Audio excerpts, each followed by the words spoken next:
Sean, have you got a mascot? Yes, I do, Jimmy. Well, I don't do mascots anymore. I just come up with something I'm working on. I'm currently working on a series of self-help books. I saw just how much ka-ching Paul McKenna was making with self-help books. Oh, yeah. So I've come up with a few self-help books. Fabulous. Well, let's The see. first one, it's Sean's easy way to start smoking. Nothing to puffing in 10 days. So if you're thinking about you want to start smoking, this book will help you get going. Once you've got the knack of it, you've got a hobby for life. And there's various chapters in it. There's, for example, here, there's why am I smoking? You know, there's a thing you'd ask. He goes, well, you get to own your own cigarette lighter. You'll be instantly popular in prison. You get to know your newsagent and doctor. Chapter 2, though, this is really where we kick in with perseverance. Keep going. You're not a quitter. Remember, you're not a quitter. If you don't like the taste, try another brand. If you run out of cigarettes, go to a smoking shelter outside a hospital. Passive smoking requires very little effort, and you'll always be made welcome. I think what clinches the deal, though, is the health benefits. Just 3 cigarettes provide 75% of your recommended daily allowance of cyanide and arsenic. It's also available as an audiobook read by Doc Cotton.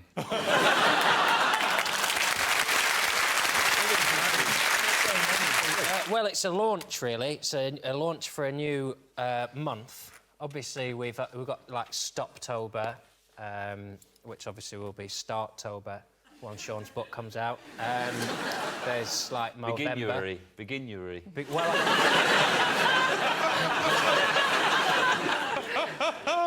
to help elderly people, obviously it's January now. They get a lot of buzz around Christmas, the elderly. Esther Ranson comes out and tells you to give one a ring and all that. And then January, they get binned off, the elderly. So I thought, what can we do to help the elderly in January? Cardiganuary. Sorry, what was that again? Cardiganuary. Cardiganuary. Get yourself a cardigan. We employ nanas throughout January to knit cardigans. This is the... I was hoping you would be the spokesperson. This is Jimmy Cardigan.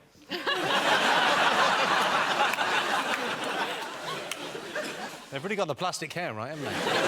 Face of Cardiganuary there.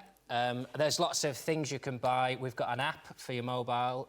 If your cardigan breaks and you want to find the nearest place you can find a nana to repair it, we've got Instagram, which is our app.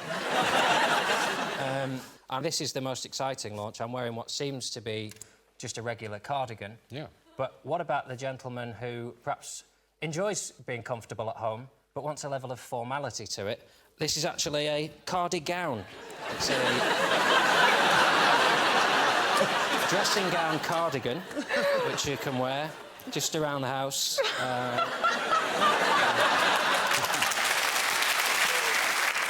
OK, time to go once again to Dictionary Corner. Sam, what have you got for us? All right, I've drawn some pictures, but we all know that art's a bit boring, so I've decided to entwine it with music and roller skates. Problem being, I can't roller skate heaps good, but we're gonna give it a little go. All right, cue the music. All right.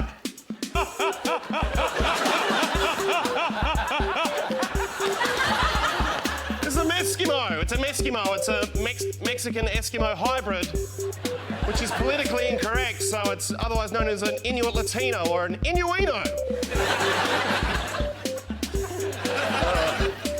This is a self-portrait. It's a self-portrait. There's a self-portrait of me just wearing little shorts and whatnot. And that's what I look like when my leg come off.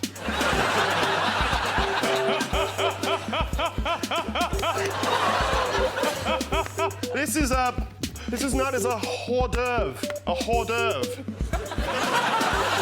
It's a half vol-au-vent, half lady of the night. Fair enough. Here's a problem picture.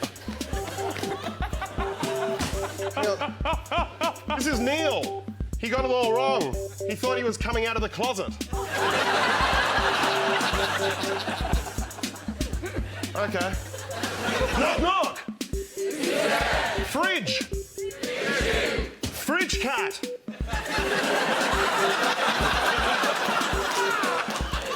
It's a ham, Jesus and tomato toasted sandwich.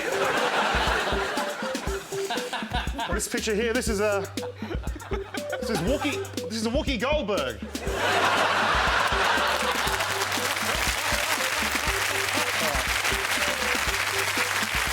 On with the game. Sean and Miles, your turn to choose the letters. Oh, what would you like, Sean? Oh, just take some responsibility for once in your life, man. Stop being so frightened of making mistakes and just live a bit. Right, OK. Well, I mean, just half and half it. No, Oh, well, that's look, what's just the... lazy. I'm just living it. What do you... Well, sorry, what's the maximum? 4.5 of each. Oh, I see. 9. Well, we're not going to use all 9, are we? That's a waste of time. 5 and 4. You decide. Rachel, you 8. decide. Well, you want to see what you get. You want to see what you get. OK. Can you just spell out the word arbour? Oh, hello.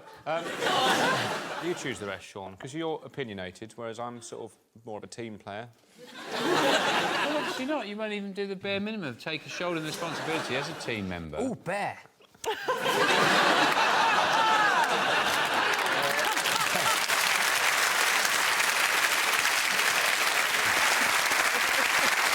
John actually reminds me of Tom Cruise, mainly because he reminds me of Dustin Hoffman in Rain Man, which reminds me of Tom Cruise.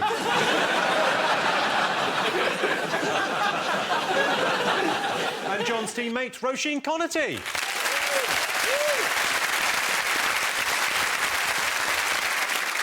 Roisin Conaty, if the game of countdown is the Titanic, let's welcome the iceberg. Roisin, I read on Twitter that you recently got into a bit of bother in Dublin. What happened? Seagull shut in my face. It's good luck, isn't it? It didn't feel very lucky. It went right in my eye, and I had to get my friend had to like claw it out of my eye because I was like, "I'm blind, I'm blind." Seagull She blind. clawed it out of your We eye. were quite drunk. It was like 4 in the morning, and she was like, "I got it, I get it out." That's quite... Because the Seagull would have had to come in, like a bit like the Dam Busters. Had to come in at quite a low angle, and then just go up, unless you were walking around like that. I was eating, so there's chances I was dropping food. A good way of stopping that happening is going to bed at a reasonable hour. Well, you've never been shat on by a bird? Not at 4 in the morning. Yeah, in my experience. I'm frankly sickened. Before we get on with the game, Sean, you had a self-help book earlier. Yes. Is that the first title in a series, or...? No, there's a trilogy, Jimmy. Oh. I've got another book. It's Sean's Easy Way to Keep Fat. From thinner to dinner. Great book. And then one of the great things about this book, it can be read with one hand, so you've got the other hand free for eating. Like that. Why be thin? First chapter. Well, unlike slimming, there's no limit to how fat you can become. You just have to put your mind to it. That message there. Chapter 2, how to keep fat. Once you've got fat, how do you stay fat? Well, buy clothes that are way too big for you and set yourself a target date. Spice up a dull salad with some fudge. And I do have a third book, if you'd like to. I would love to which see it, is yeah. Sean's Guide to Reckless Gambling. From riches to ditches in just 14 days. With interest rates so low, there's never been a better time to get heavily in debt. First thing I'd say is, don't feel guilty about losing. Your kids have too much stuff already. Sell some of it so you can bet more. The housekeeping money's going to win nothing sitting in that drawer. Use it. See your wife's purse and kids' money boxes as emergency cash points. Remember, you're betting for them.